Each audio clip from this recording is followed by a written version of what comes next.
لایحه متحد گردانیدن ژورنالیستان تاجیکستان و قرقیزستان جنببست گردید. این لایحه 6 سال اینجانب در جمهوری تاجیکستان و قرقیزستان راه اندازی میشد. لایحه مذکور از جانب اکادمی موج آلمان در همکاری با اساسیاسیون ملی واسطه‌های اخبار عامه مستقل تاجیکستان و سازمان‌های روزنامه‌نگاری قرقیزستان عملی کرده شد که در آن کارمندان واسطه‌های اخبار عامه اشتراک نمودند. هدف همه‌جانبه بررسی و انعکاس نمودن موضوعهای نزدیک سرحدی محسوب میشد. هدف از عملی کردن این برنامه پیش از همه بلند برداشتن ملکه ژورنالیستان در انعکاس مسائل مرزی است و یک مقصد نجیبی که پیش خود گذاشتیم این بلند برداشتن مقام واسطه‌های اخبار عامه و ژورنالیستان در حل مشکلات منطقه‌های مرزی بوده.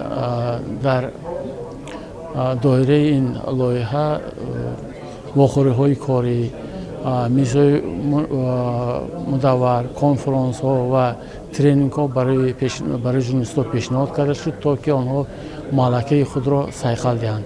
همچنین در دایره لایحه یک اعلامیه صفت اطلاعات از جانب اشتراکداران لایحه تهیه گردید و به تصویب رسانده شد که مقصد از آن پیش از همه رعایت کردن استانداردهای بین‌المللی و طلبات‌های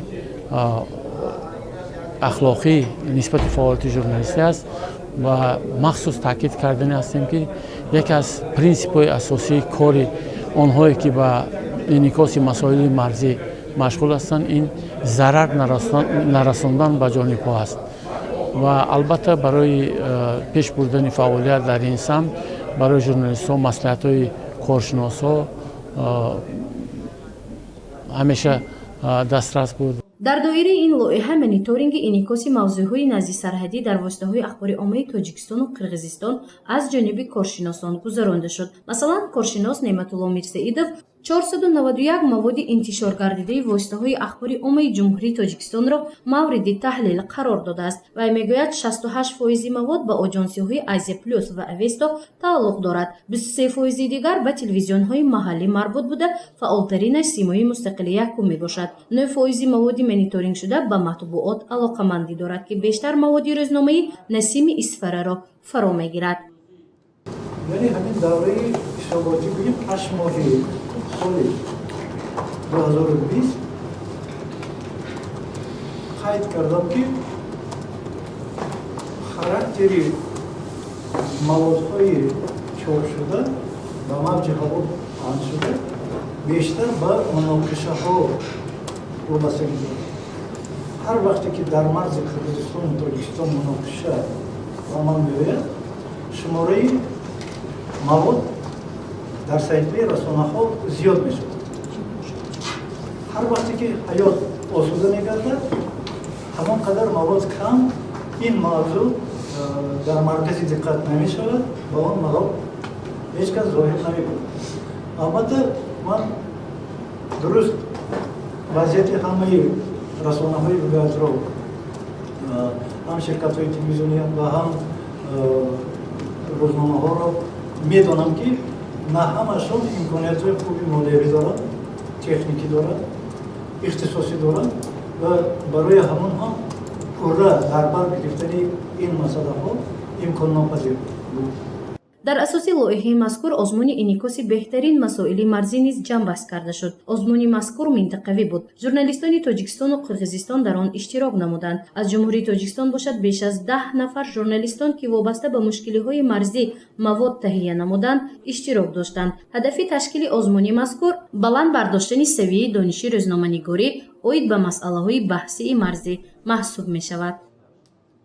طی 6 سال اخیر لایحه اکادمی دویچه ویله آلمان برای همکاری روزنامه‌نگاران تاجیکستان و قرقیزستان در مسائل‌های مرزی به نظر من نتیجه مثبت به بار آورده است. به خاطر اینکه وقت این لایحه آغاز شد هنوز میان روزنامه‌نگاران دو کشور اعتماد به یکدیگر وجود نداشت و خبر و مقاله هایی که می نوشتند معمولاً منفعت های جانب خود را در نظر گرفته و به منفعت‌های جانب دیگر توجه زیاد نشان نمی‌دادند.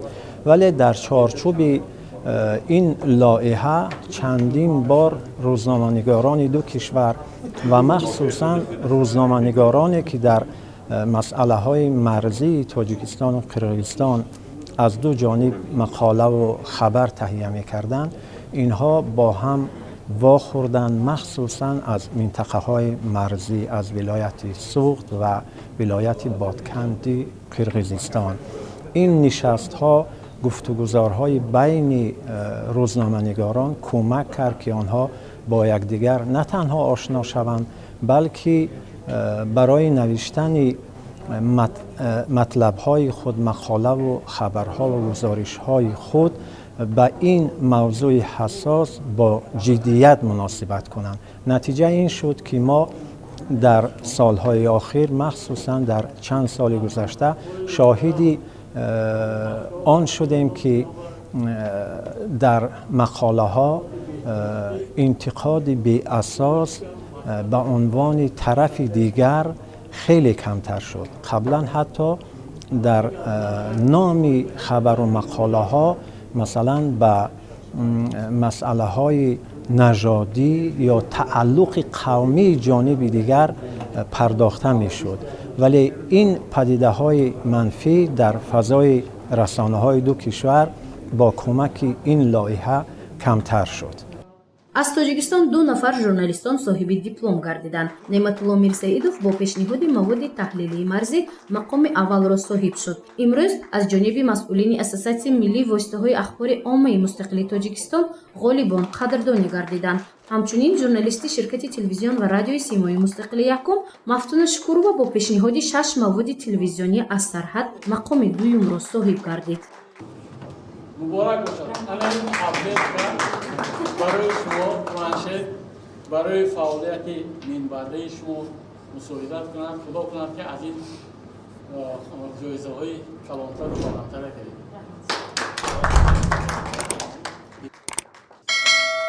ҳамчунин иштирокчиёни фаъоли озмон ва лоиҳаи муттаҳидгардонидани журналистони Тоҷикистону Қирғизистон соҳиби ифтихорномаи Ассотсиатсияи миллии воситаҳои ахбори оммаи мустақили Тоҷикистон гардиданд. Ба 10 нафар журналистон бошад жикети ихтисосӣ ки намояндагони воситаҳои ахбори оммаро муаррифӣ мекунад тақдим карда шуд.